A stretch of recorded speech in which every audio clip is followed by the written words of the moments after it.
Hello everyone. Today we are going to learn about adenomatoid odontogenic tumor. It is also called as adenoameloblastoma. Now let us see what it is in detail.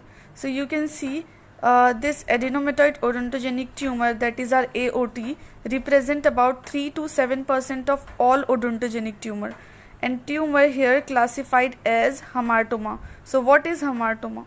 Hamartomas are malformation that presents as a mass of disorganized tissue indigenous to that particular site. So here the tumor cells can be derived from enamel organ epithelium or the remnants of dental lamina. Now let us see clinical features of this AOT. So here the age will be second decade of life and the mean age will be 18 years. Here the female will going to be more involved as compared to male.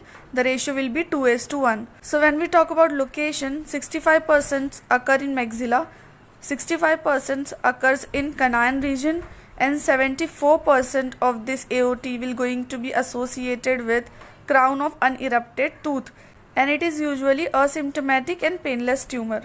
And also it blocks the eruption of permanent tooth. That's why it will going to be discovered on radiographic examination while searching for unerupted tooth. So this AOT is also called as an two-third tumor. It is again a MCQ question that which tumor is called as two-third tumor. So this is AOT, adenomatoid odontogenic tumor. So why we are calling it as two-third tumor? So the reason is here two-thirds of the lesion is seen in age group between 10 to 19 years, that is second decade of life. And here two-thirds of the cases will going to be seen in females, and also two-thirds of the cases will going to be seen in anterior jaws, and also two-thirds of the lesion will going to be seen in maxilla. Because of all these two-third reasons, we are calling it as two-third tumor. Now let us see the types. So here the two types of AOT is initially there, that is intraosseous and the extraosseous. Intraosseous means within the bone and extraosseous means within the gingiva. And intraosseous can also be follicular or extrafollicular. So now let us see radiographic features. So it can be situated at periapical position, pericoronal position, or in between the teeth. So you can also see here, this is the periapical position toward the apex, as the name is indicating. Pericoronal towards the coronal portion, that is crown, and in between the teeth, that is present in between the two teeth. And also it is a unilocular radiolucency that exhibits smooth corticated borders. Divergence of root and the displacement of teeth can also be seen. Detectable radio-opaque foci within radiolucency, that is snowflake calcification, can also be seen. Here you can see diverged root can be seen with this blue color dotted outline. Now let's see how it will going to look on radiograph. So you can see this is typical clinical presentation of this AOT.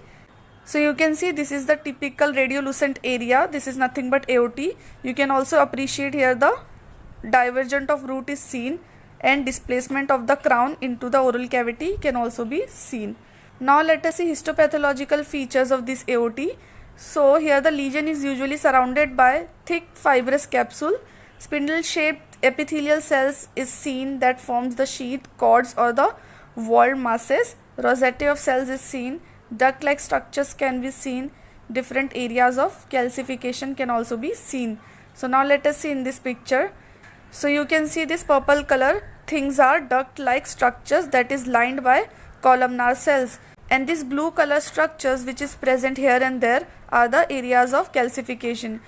So the red color structures that you can see are nothing but sheaths, cords, or the walled or spindle shaped cells, and you can see brown color structure which is present into the duct are nothing but rosette of cells, that is group of cells can be seen.